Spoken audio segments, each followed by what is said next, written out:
Bumrah is on the honours board. Archer is back in Test cricket. The Duke's ball is keeping the headlines busy. It's been a day of moments, but a day of momentum shifts as well at Lord's on day 2. Sanjay Manjrekar with us on ESPN Cricinfo Match Day to unpack it all. There's so much. I'll save your overall verdict for the day for the end. And let's go as it unfolded. And it starts with Jasprit Bumrah. Because the morning where we thought, where could England reach? Where will England go? For him to break through Root and Stokes and Wokes, that was crucial. Yes, and we saw another facet of this great bowler. We saw that he has different ways of getting wickets. We've seen a variety of deliveries that he has, but we saw today in this 5-wicket haul a different approach, a very humble approach. He wasn't trying to blast the batters out. He realized the pitch had nothing for him. Overhead conditions also didn't change. The sun was out right through. This ball was going very soft on the bowlers. So despite all that, just being humble and doing the hard work without expecting much, and he got plenty in return. So we saw another side of Bumrah. This was more him playing the waiting game rather than making things happen. Were there any adjustments to you from what he bowled on day 1 coming into day 2? Just, I think, respecting the conditions and not getting too eager. I thought Akashdeep and Mohammad Siraj made that mistake after their form in the last match where they tried to make things happen. Bumrah is a master at finding out what this pitch is all about, and he respected the conditions and wasn't too hasty in trying to get batters out. Apart from that, I just felt that he tried giving himself the best chance by being close to the stumps, trying to get a leg before or a played on or a clean bowled. I expected him to go outside off to Joe Root a little more, but he didn't. Just the waiting game up. So a bit of a mind shift more than anything else. Yeah, 4 of his 5 wickets were in fact batters who were bowled.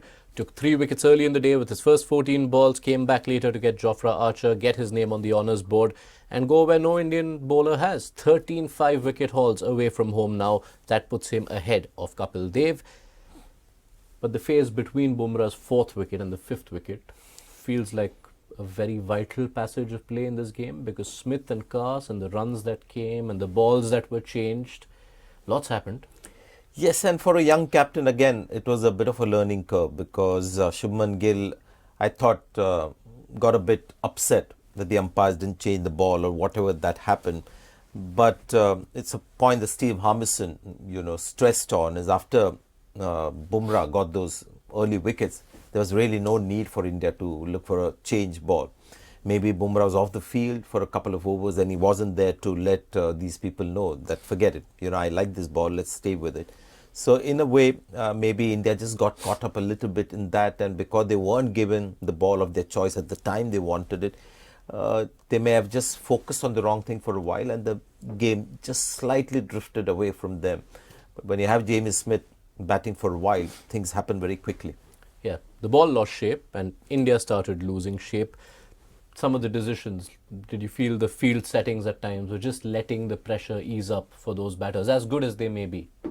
Before the partnership, also we saw Shubman Gill reacting from what happened yesterday. There was a lot of talk of that fielder at deep point and the singles given to Joe Root. But today, that fielder came in and he was there in for all the batters. And, England got a lot of boundaries there. So somewhere you can still see a little bit of inexperience, which is completely understandable. And yes, there is this almost like a challenge for most seasoned captains as well. When you have a set batter batting with a late order batter and you get obsessed with trying to get that number 9, 10, 11 out and giving away a single or a couple of single basically, and keeping the set batter away from strike. Ben Stokes has found a way to tackle that. He keeps attacking the set batter as well, and that has proved to be a little more sort of successful tactic.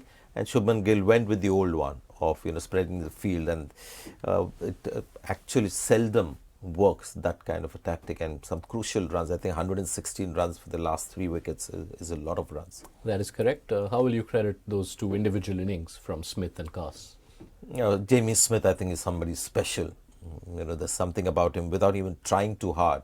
He's scoring at 100 and 100 and over, and he's not really looking to take too many risks. There's no T20 batsmanship in the way he bats. And Brydon Kaas, I guess, despite Tongue getting maybe more wickets than him, played for this reason, that he can, he's a decent batter and did well. But India may have just lost a bit of control. The drop catch also didn't help. Yeah, Jamie Smith was dropped on 5. How much this dropped catch comes back to haunt India, we'll know in the coming days. England managing 387 after being 271 for 7. And then right at the start of the innings, a sight to savour for almost everyone involved bar Yashasvi Jaiswal. Jofra Archer back at this level after 4.5 years. That first over, he was breathing serious fire. Absolutely, and straight away on the mark. And few things helped that a left-hander was on strike, because his stock delivery is the one that comes back into the right hand and leaves the left-hander. It actually pitched almost outside leg and got the edge. I don't think Yashasvi Jaiswal did too many things wrong. But even before that ball, you could see that he was testing Jaiswal like he's never been tested before. So right end for him, right batting style as in a left-hander, and he was in rhythm very quickly. So that was, a great comeback story, getting a wicket so early on his comeback. I think third ball of his first spell. Yeah. So India were dealt an early blow.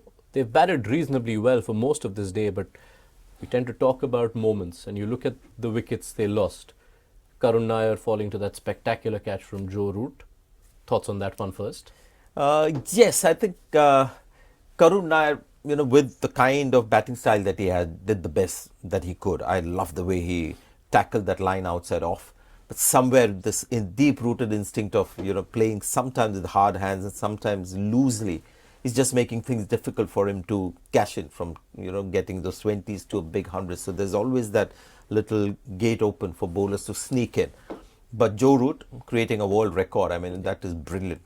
As a pure batter, the contribution that you make by taking those catches, and that catch that he took, in all those catches over the years, that record-breaking catch could be one of the best that he's taken. Yeah, he's broken a fair few of Rahul Dravid's marks in this test match. Went from 36 to 37 test hundreds, now gone from 210 to 211 catches.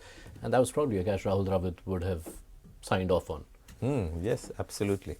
But then came perhaps the biggest moment of the day. Shubman Gill, who's been scoring hundreds for fun. The decision not just to have Chris Woakes, who was looking like the most off-colour bowler for England, but also Jamie Smith up at the stumps. Yes, and at the same time when KL Rahul was on strike, they had the keeper back.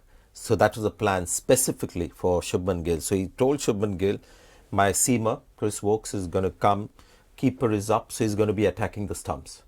And if you saw the couple of balls before that wicket ball, they're mostly on the stumps, and you could see Shubman Gill reminded of that tendency that he had of getting that front pad across and getting out leg before.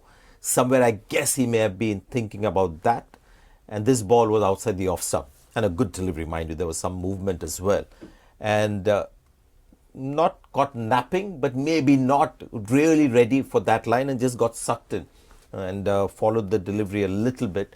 But you can't find fault with Shubman Gill making a mistake there. First, Ben Stokes' captaincy as to how he makes things happen.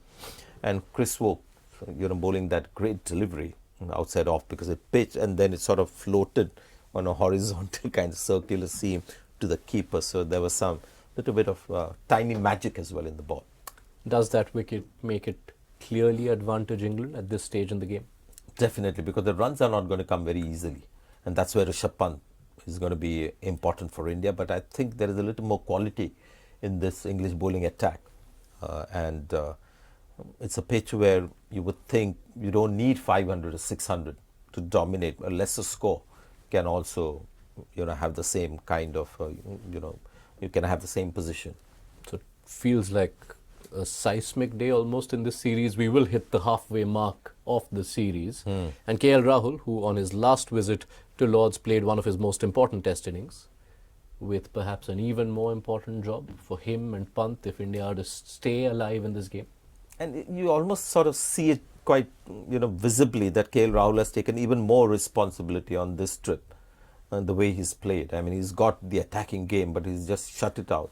And flawless defensive batting, even against Jofra Archer with the new ball. He looked like he could manage him easily. So he's going to be crucial for India. But something about Rishabh Pant that Ben Stokes and England would be worried about. And the other part is Rishabh Pant is also tending to his own injury, which had kept him off the field for almost the entire length of the English innings, right? Tantalizingly poised. Absolutely. Absolutely. This should be fun. Look forward to your thoughts then. Thank you, Sanjay. Thank you. Over then to day 3.